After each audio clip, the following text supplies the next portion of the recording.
আসসালামু আলাইকুম।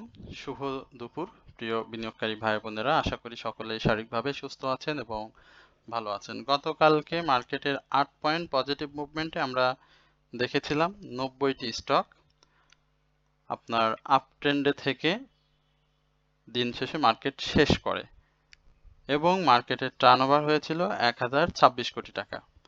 আজকে মার্কেটের সেম 8.47, আমি দেখতে পাচ্ছেন আপনারা হয়তো, মার্কেট 5317 এই জায়গায় ক্লোজ করেছে এবং মার্কেটের টার্নওভার হয়েছে 887 কোটি টাকা, অর্থাৎ গত দিনের তুলনায় প্রায় 140 কোটি টাকার মতো আজকে টার্নওভার কম হয়েছে।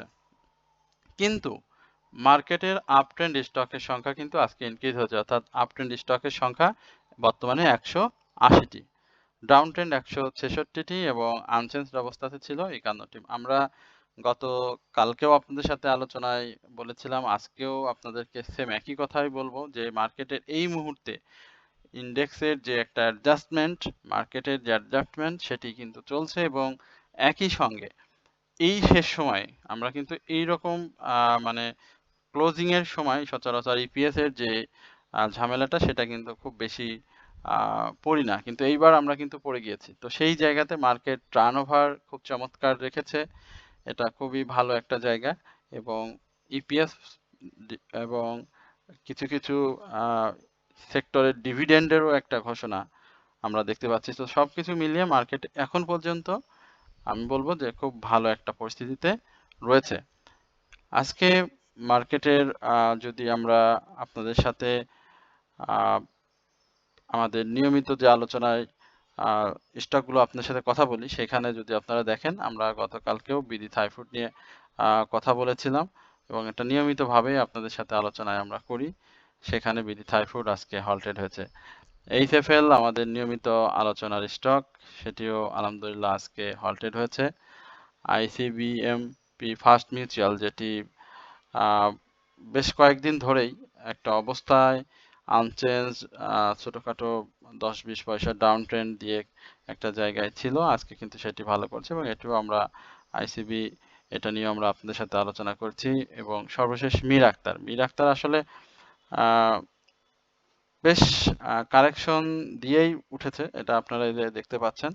তো কারেকশন দিয়ে তার যে হাইটি রয়েছে, এবার সেই হাইটি ব্রেক করতে হবে। তো সেখানে যদি সে ব্রেক করতে পারে তাহলে অবশ্যই সামনে ভালো করবে। যাই হোক, সেটা আমরা অবশ্যই আপনাদের সাথে যখন আলোচনা শেয়ার করব, তখন আমরা এই বিষয়গুলো আপনাদের সাথে অবশ্যই কথা বলবো। আমরা যদি আপনাদেরকে আমাদের ছোট ছোট যে টেক্সটাইল সেক্টরের স্টকগুলো, যেগুলো প্রাইস অ্যাকশনে আমরা বারবার বলছিলাম যে ফিরে আসবে, সেই স্টকগুলো যদি আপনাদেরকে একটু বলি, সেখানে আমাদের সায়াম কটন ছিল, দেখতে পেয়েছেন, সেটিও আজকে প্রাইস অ্যাকশনের চেষ্টা করেছে।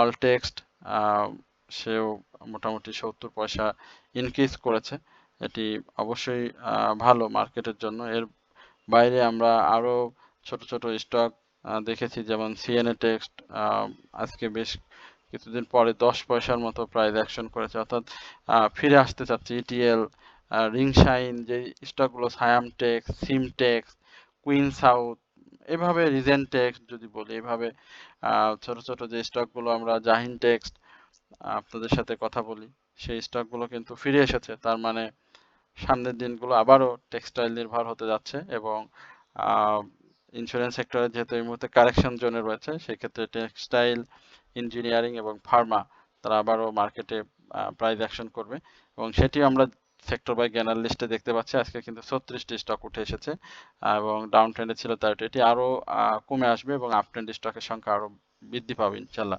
আজকে দেখেন ইঞ্জিনিয়ারিং সেক্টরটা কত চমৎকার অবস্থানে চলে এসেছে, এটা আরও ভালো করবে। ফার্মা 7-8 নম্বরে ছিল, আজকে পজিশন চেঞ্জ করে 3rd পজিশনে চলে এসেছে, 20টি স্টক আপ ট্রেন্ডে ছিল।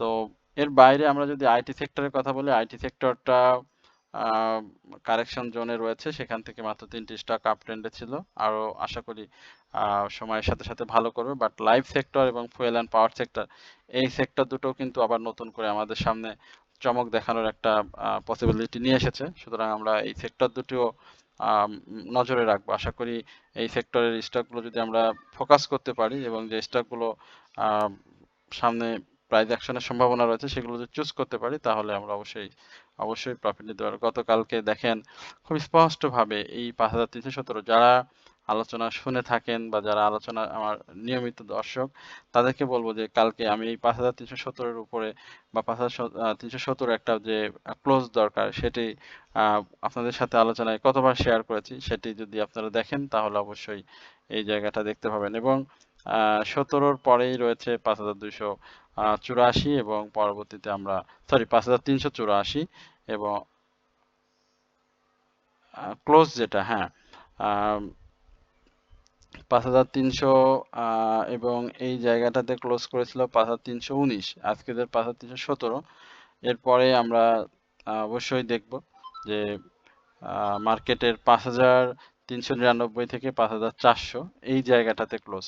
আমরা ছোটখাটো আর এইগুলো ধরবো না, এখানে মার্কেট চেষ্টা করবে, তবে মার্কেটের যে মুভমেন্ট সেই জায়গাগুলো এখানেও চমৎকার অবস্থানে রয়েছে এবং এই জায়গাগুলোতে 5350 5352 ঠিক আছে 5350 এবং 5400 এই জায়গাগুলোতে আমরা মার্কেটকে দেখতে পাবো। মার্কেটের এই জায়গাটা দেখেন আরএসআই হরিজন্টাল পদ্ধতিতে সমান্তরাল ভাবে রয়েছে এবং হিস্টোগ্রামের বারগুলো ধূসর হয়ে আসছে এবং এই জায়গাটা বেশ এপ্রিলের সময়টাই আমি বলবো যে বাই সিগন্যালের মানে রয়েছে, তবে শক্তিশালী খুব বেশি বাই সিগন্যাল দেয়নি, তবে টার্নওভারটা সেটা কিন্তু কন্টিনিউ করেছে। তো এই বিষয়গুলো অবশ্যই আপনারা মাথায় রেখে আপনাদের যেই ইগুলো রয়েছে মার্কেটের বিনিয়োগ পলিসিগুলো রয়েছে সেটি মেনে আপনারা বিনিয়োগ করবেন। আমরা সিমটেক্সট নিয়ে আপনাদের সাথে একটু আলোচনা করতে চাই।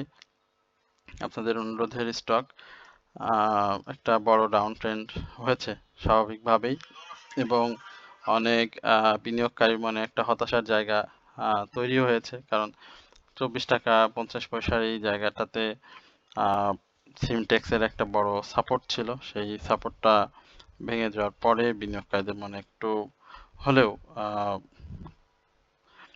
হতাশার জায়গা তৈরি করেছে। তবে সিমটেক্সের যে অবস্থা সেই জায়গাতে যদি আমি বলি যে তার এই সিগন্যালগুলো বাই এবং সেল সিগন্যাল সেটা খুব দ্রুততার সাথে মানে চেঞ্জ করছে, কখনো বাই থেকে সেলে কখনো সেল থেকে বায়ে এইভাবে মুভ করছে, যার কারণে আমরা তার যে প্রফিট টেকিং জোন 26 টাকা 50 পয়সা গত 22 এপ্রিল সেটি তৈরি হয়েছিল। বিনিয়োগকারীরা সেখান থেকে প্রফিট নিয়ে আবারও নতুন করে আসার সঞ্চার হয়েছিল যে এখান থেকে হয়তো আবারও সে প্রাইস অ্যাকশনে ফিরে যাবে, কিন্তু যাই হোক সেল প্রেশার এবং মার্কেটের যে ডিভিডেন্ড সংক্রান্ত ব্যাপারগুলো রয়েছে সেই কারণেই এখন পর্যন্ত আর সেই জায়গাতে সে ফিরে যেতে পারেনি।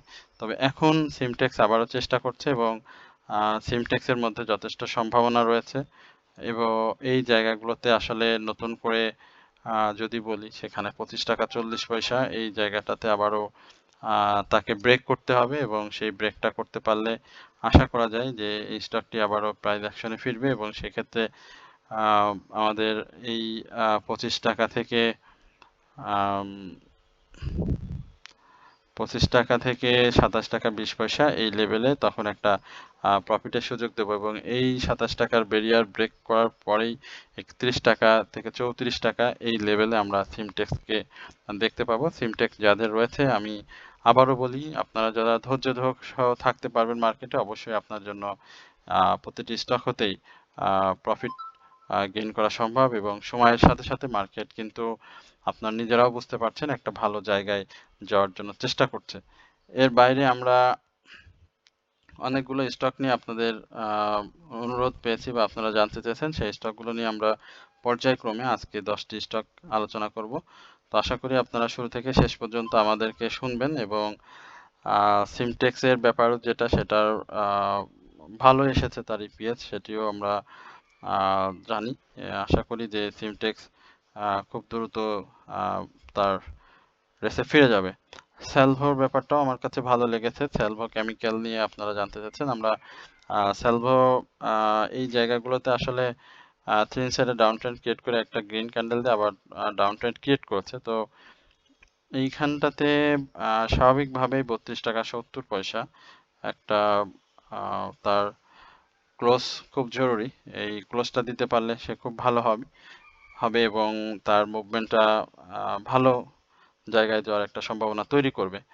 যদি সে দিতে না পারে তাহলে এখানে আপস অ্যান্ড ডাউনস যেমনটা এই জায়গাতে সে করেছিল, এখানে দেখেন ডাব্লু প্যাটার্ন আর এগিয়ে আবারও কিন্তু এইখানে একটা প্যাটার্ন তৈরি করার চেষ্টা করছে। তো সেই প্যাটার্নে তার সাপোর্টটাকেও আমরা অবশ্যই রেসপেক্ট করব। সেই সাপোর্টটাও 30 টাকা 90 পয়সা এই লেভেলে থাকবে। তবে যদি এই জায়গাগুলো ভাঙতে পারে 32 টাকা 70 পয়সা, এই জায়গাটা যদি সে ভাঙতে পারে তাহলে আমরা কিন্তু অবশ্যই সামনের দিনগুলোতে স্টকটিকে 33 টাকা 60 পয়সা থেকে 33 টাকা 60 পয়সা থেকে এখানে হাই যেটা এখানে সেটা ধরতে পারেনি এবং যার কারণে ডাউন ট্রেন্ডটা ক্রিয়েট হয়েছে। সেখানে 34 টাকা 10 পয়সা এই লেভেলে তার আসার একটা সম্ভাবনা থাকবে। সুতরাং এই জায়গাটাতেও আপনারা লক্ষ্য রাখবেন। যেহেতু সেল সিগন্যাল এসেছে সেই জায়গাতে, যেটি একটু আগে বলছিলাম যে আপস অ্যান্ড ডাউনস এর মধ্য দিয়ে থাকার চেষ্টা করবে। সিগন্যাল চেঞ্জ হওয়ার পরেই সেইখান থেকে একটা মুভ করবে এবং সেই মুভটা আশা করি এই 34 টাকা 80 পয়সার 34 টাকা 90 পয়সার উপরে একটা ক্লোজ দিবে। তো যাদের রয়েছে তারা এই জায়গাগুলোতে একটু ধৈর্য সহকারে থাকলে ভালো প্রফিট এই স্টকটি থেকে নিতে পারবেন। এবি ব্যাংক নিয়ে একটু জানতে চাচ্ছেন। এবি ব্যাংকের ব্যাপারটা, এবি ব্যাংকের 7 টাকা 70 পয়সার এই মুভমেন্টের যে কারেকশন, সেই কারেকশন দেখেন যে জায়গা থেকে মুভ করেছিল তার থেকে 1 টাকা, আমি বলবো 1 টাকাই দূরে অবস্থান করছে। তো এখানে যে ক্যান্ডেল এসেছে, কারেকশনটা 10 পয়সা 20 পয়সার কাছাকাছি মানে শুরু করবে সেই ধরনের একটা ইঙ্গিতও দিচ্ছে এবং এই জায়গাতে 5 টাকা 40 পয়সা এবং এটা একটা সাপোর্ট আমরা ধরছি এবং সেই জায়গাতে যদি সে ভেঙে ফেলে তাহলে 5 টাকা 10 পয়সা এই লেভেলে চলে আসার সম্ভাবনা খুব বেশি। তবে এবি ব্যাংক চেষ্টা করছে একটা সাইডে মুভমেন্টের মাধ্যমে তার প্রাইসটাকে ডিক্লাইনের হাত থেকে রক্ষা করার জন্য, যদিও ভলিউম খুবই কম। ভলিউমটা যদি কন্টিনিউ করতে পারে তাহলে অবশ্যই এটি ভালো হবে। আমাদের কাছে অসংখ্য স্টক নিয়ে আপনারা জানতে চেয়েছেন, কিন্তু আমরা আসলে সব স্টক নিয়ে আপনাদের সাথে আলোচনা করতে পারছি না। এই জন্য আমরা আন্তরিকভাবে দুঃখিত, কারণ আমাদের নিজেদের গ্রুপ রয়েছে। যেহেতু আমাদের অনেক মেম্বার রয়েছেন, তাদের অনুরোধের স্টক থাকে, তাদের ব্যক্তিগত পোর্টফোলিওতে যে স্টকগুলো থাকে সেই স্টকগুলো নিয়ে আমাদেরকে আলোচনা করতে হয়। তো যেই কারণে আমরা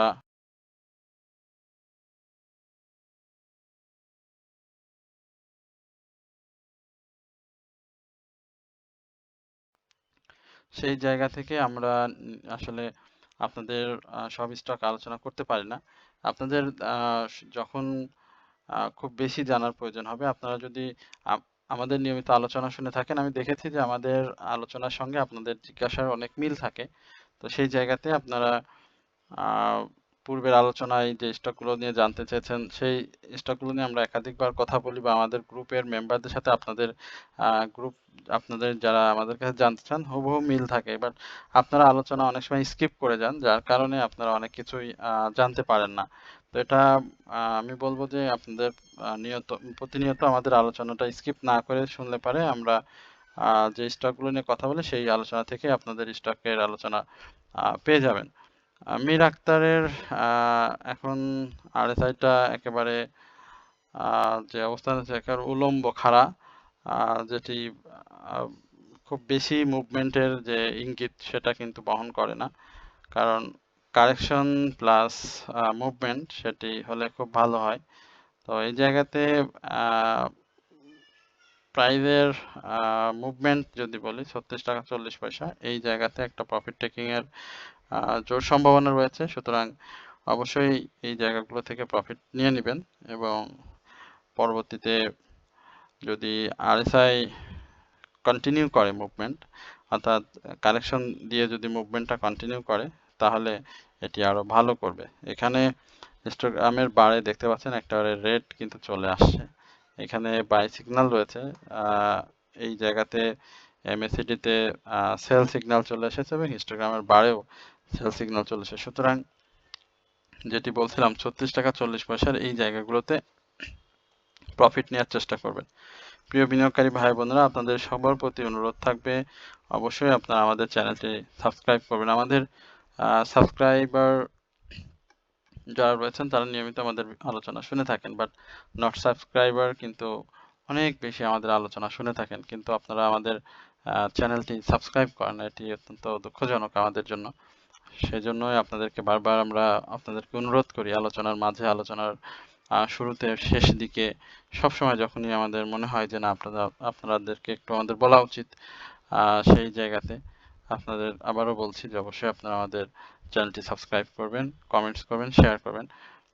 এবারে পপুলার লাইফ আমাদের খুব প্রিয় একটি স্টক, যে স্টকটি নিয়ে আমরা একাধিকবার আপনাদের সাথে পূর্বের আলোচনা করছি। পপুলার লাইফের এই জায়গাটাতে আপনারা দেখতে পাচ্ছেন যে তার একটা মুভমেন্ট হয়েছিল এবং সেই মুভমেন্ট পরবর্তী সময়ে একটা বিশাল কারেকশন হয়েছে, দেখতেই পাচ্ছেন 36। আমরা আসলে তো জানি যে আপনারা কোথায় আটকে আছেন বা কোথায় আপনাদের সবথেকে বিনিয়োগের পছন্দের জায়গা ছিল, সেটা আমরা জানি। তো এই জায়গা থেকে যে কারেকশন, এই জায়গা থেকে আসলে সেই স্টকটা আর বের হতে পারেনি এবং পরবর্তীতে একেবারে দীর্ঘ একটা সময় নিয়েছে। দেখেন ডিসেম্বর থেকে আজকের এই জায়গাটা, যেখানে 56 টাকা ছিল, এখানে দেখেন হাইটা ছিল 57 টাকা। তো এখন যেই অবস্থায় 55 টাকা 70 পয়সা ক্লোজ করেছে, সেখানে 57 টাকা ছিল।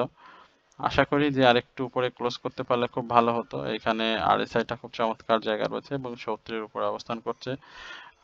নেক্সট ডে আমরা যদি এই স্টকটির ক্লোজ 57 টাকা 60 পয়সা বা 57 টাকা 70 পয়সার উপরে দিতে পারে, তাহলে এটি অবশ্যই 62-61 এই লেভেলটা বিনিয়োগকারীদের একটা প্রফিট টেকিং জোন এবং সেটা খুব জরুরি বিনিয়োগকারীদের প্রফিটটা নিয়ে এখান থেকে বের হওয়ার। তো আশা করছি যে তার যে ভলিউম এবং RSI যে পজিশন এবং লাইফ সেক্টরের যে সমন্বিত প্রয়াস, এই প্রয়াসে আপনারা অবশ্যই প্রফিটটা পেয়ে যাবেন। তবে সব থেকে বড় যে বিষয় সেটা হচ্ছে ধৈর্য। যদি ধৈর্যের পরীক্ষায় আপনি উত্তীর্ণ হতে পারেন তাহলে আপনি অবশ্যই এই স্টক থেকে প্রফিট পাবেন। এরপরে আমাদের আরো বেশ কিছু স্টক নিয়ে আপনারা আমাদেরকে বলেছেন। এর মধ্যে একটি স্টক হচ্ছে, সরি, আমরা গোল্ডেন সান নিয়ে গতকালকে কথা বলেছিলাম। আমি এখন দেখতে পাচ্ছি গোল্ডেন সান নিয়ে আমাদের গতকাল আলোচনা হয়েছে এবং আমরা এডিয়ান টেলটা নিয়ে একটু কথা বলবো। এডিয়ান টেল এটাও গতকালকে আলোচনা করেছি। আমরা অরিয়ন ফিউশন, এটাও গতকালকে আলোচনা করেছি, আপনারা দেখেছেন এবং এটি আলহামদুলিল্লাহ আজকে প্রাইস অ্যাকশন হয়েছে। গতকালকের আলোচনা যারা শুনেছিলেন তারা অবশ্যই এটি জানেন। আমরা হাক্কানি পাল্প নিয়ে আপনাদের সাথে একটু কথা বলতে চাই সংক্ষিপ্ত পরিসরে। হাক্কানি পাল্পের পরিস্থিতি বিবেচনায় ভালো অবস্থান রয়েছে 81, 82, এই 81-এ আমি বলবো এক্স্যাক্টলি 81 থেকে ক্লোজ 82, 83, ঠিক আছে। আচ্ছা আমরা একটু বলি, আচ্ছা 82, পরবর্তীতে আমরা 88, 89 এই লেভেলে হাক্কানি পাল্পকে দেখতে পাবো। হাক্কানি পাল্পের অবস্থা সেই নির্দেশনায় দিচ্ছে এবং হিস্টোগ্রাম বার ধূসর হয়েছে, ভলিউম ক্যারি করছে, মোটামুটি যে ডাউন ট্রেন্ড ক্রিয়েট করছিল এখান থেকে আমরা অবশ্যই 82 টাকার উপরে ক্লোজ করলে আমরা এই জায়গাতে স্টকটি দেখতে পাবো 89 টাকা। যাদের আছে আমরা চাই যেন আপনারা এই স্টকটি থেকে প্রফিট নিতে পারেন। মার্কেট যদি কন্টিনিউ করে, একটু ফোকাস করে, যে একটু গ্রিন ভাব ধরে রাখার চেষ্টা করে বা হালকা ডাউনে ক্লোজ করার চেষ্টা করে, তাহলেই দেখবেন কিন্তু আমাদের যে ফোকাস করা যে স্টকগুলো রয়েছে সেই স্টকগুলো ভালো প্রাইস অ্যাকশন করবে। আমরা গতকালকে আপনাদের সাথে ফাইন ফুডস নিয়ে কথা বলেছিলাম। যারা আমাদের আলোচনা শুনে থাকেন তারা অবশ্যই এটি জানেন। আপনাদের একটু কমেন্টস করতে বলবো যে আপনারা আসলে, আমি গতকালকে এই স্টকটি নিয়ে কথা বলেছিলাম, আলহামদুলিল্লাহ খুব ভালো অবস্থানে রয়েছে। RSI-টা যে অবস্থাতে রয়েছে সেইখানে আমি বলবো যে নেক্সট ডে আগামীকালকে সে চেষ্টা করবে 545 এই জায়গাতে একটা টাচ করার, এবং এই টাচে অবশ্যই আপনারা এই লেভেলে যারা বাই করেছিলেন অবশ্যই প্রফিটটা নিয়ে নেবেন। এরপরে আমরা আপনাদের সাথে বিডি থাই ফুড নিয়ে কথা বলেছিলাম, তো বিডি থাই ফুডের আরেকটা রিভিউ আপনাদেরকে আমরা দিয়ে দিই যে বিডি থাই ফুডে হ্যাঁ খুব চমৎকার অবস্থানে রয়েছে, এই জায়গাটাতে এই লেভেলটাতে ব্রেক করবে এবার নেক্সট ডে, এবং এই জায়গাটায় 21 টাকা 10 টাকা ব্রেক করার পরে নতুন করে 22 থেকে 24 এই লেভেলে আমরা বিডি থাইকে দেখতে পাবো। যারা যারা বিডি থাই রয়েছে তারা অবশ্যই এই স্টকটি থেকে নেক্সট প্রফিট আপনারা পেয়ে যাবেন ভালো, এবং শুধু প্রফিট বলবো না, ভালো প্রফিট একটা পেয়ে যাবেন। এরপরে আমরা আপনাদের সাথে ডমিনেজ নিয়ে কথা বলতে চাই। ডমিনেজ নিয়েও কথা গতকালকে বলেছি, ডমিনেজ নিয়ে কথা না, পিটিএল নিয়ে কথা বলতে হবে আমাদের। এটি আমরা পিটিএল এর আসলে বন্ডের ব্যাপার যেটি সেটি একটা নিউজ ছিল, এবং যার নিউজের ইসে অনেকটা ডাউন ট্রেন্ডে এসেছে, বাট এই স্টকটি আমি মনে করি তার পি রেশিও, তার ফরেন ইনভেস্টর সহ অন্যান্য যা কিছু আছে সেটি অত্যন্ত পজিটিভ, এবং এই পজিটিভ ধারাই আবারও স্টকটি প্রাইস অ্যাকশন করবে। সেখানে আমি সমস্যার কিছু দেখি না, এবং বিনিয়োগকারীদের বলবো যে এই জায়গাতে ভয় পাওয়ার কিছু নেই, অবশ্যই স্টকটি ভালো করবে। যদি আপনাদের ধৈর্য থাকে অবশ্যই অবশ্যই আপনারা এই স্টকটি থেকে প্রফিট পাবেন। আমরা একটু খান ব্রাদার্স নিয়ে কথা বলতে চাই। খান ব্রাদার্স কি অবস্থা, সরি কেবি। খান ব্রাদার্সের ইপিএসটা পজিটিভ আসছে এবার, ইপিএসটা রিসেন্টলি প্রকাশ হয়েছে, সেখানে খান ব্রাদার্সের ইপিএসটাও পজিটিভ আসছে। আশা করা যায় যে খান ব্রাদার্সের আসলে মেজর একটা ক্লোজ খুবই জরুরি, 51 টাকা 40 পয়সা, এবং সেই জায়গাটা যদি ক্লোজ করতে পারে তাহলে আমরা 52 এবং পরবর্তীতে 54 এই লেভেলে স্টকটি কে দেখতে পাবো, এবং পরবর্তীতে ধাপে ধাপে সেটি আরো প্রাইস অ্যাকশন করবে, কারণ এই জায়গাগুলোতে আসলে ক্লোজ দেওয়ার সাথে সাথে আমরা যদি একটু দেখি এই দিকটাতে দেখি, হ্যাঁ এই জায়গায় মানে 55 58 63 এই লেভেলগুলোতে আমরা দেখতে পাবো খান ব্রাদার্সকে। সুতরাং যাদের রয়েছে তারা অবশ্যই হোল্ড করবেন। প্রিয় বিনিয়োগকারী ভাই বোনেরা, আপনাদের সকলের উদ্দেশ্যে আমাদের একটি বার্তা সবসময় দেয়া থাকে। আপনারা যারা এখনো আমাদের হোয়াটসঅ্যাপ গ্রুপে জয়েন করেননি তারা অবশ্যই আমাদের কমেন্ট সেকশনে আমাদের হোয়াটসঅ্যাপ নাম্বার দেওয়া থাকবে, সেখান থেকে মেসেজের মাধ্যমে আমাদের হোয়াটসঅ্যাপ গ্রুপে জয়েন করতে পারেন। আমাদের গ্রুপটিতে আমরা আপনাদেরকে মার্কেট চলাকালীন সময় 3টি স্টক বাই করতে সহযোগিতা করি। আপনাদের পোর্টফোলিওর বর্তমান যে স্টকগুলো রয়েছে সেই স্টকগুলো বাই সেলের মাধ্যমে আপনাদেরকে সহযোগিতা করা হয়। স্টপ লস অ্যাডজাস্টমেন্ট এর বাইরে মার্কেটের বিভিন্ন গুরুত্বপূর্ণ সংবাদ আমরা আপনাদেরকে দিয়ে থাকি। এরপরে আমরা ব্যক্তিগতভাবে ওয়ান টু ওয়ান আপনাদের যদি কোনো সমস্যা থাকে, মার্কেটের কোনো জিজ্ঞাসা থাকে, স্টক সম্পর্কে যদি কোনো অ্যানালাইসিস প্রয়োজন হয়, সেটিও আমরা ব্যক্তিগতভাবে আপনাদেরকে দিয়ে থাকি। তো যারা এখন পর্যন্ত আমাদের সাথে জয়েন করেননি, আমাদের শর্তাবলী পছন্দ হলে আপনারা অবশ্যই আমাদের সাথে জয়েন করতে পারেন, এবং এই বিষয়ে বিস্তারিত জানার জন্য অবশ্যই আমাদের নাম্বারে আপনারা মেসেজ করবেন। এবং একই সঙ্গে আমরা আপনাদেরকে এতটুকু বলতে চাই, আমাদের সাথে পথ চললে আপনাদের পোর্টফোলিওর অবস্থা ইনশাল্লাহ সময়ের সাথে সাথে ভালো অবস্থানে পৌঁছে যাবে। তো এই প্রত্যাশা রেখে এই আমন্ত্রণ নিমন্ত্রণ আপনাদেরকে জানিয়ে আমরা আজকে আলোচনা এখানেই শেষ করছি। সকলকে আন্তরিক ধন্যবাদ এবং শুভেচ্ছা। আসসালামু আলাইকুম ওয়া রাহমাতুল্লাহি ওয়া বারাকাতুহু।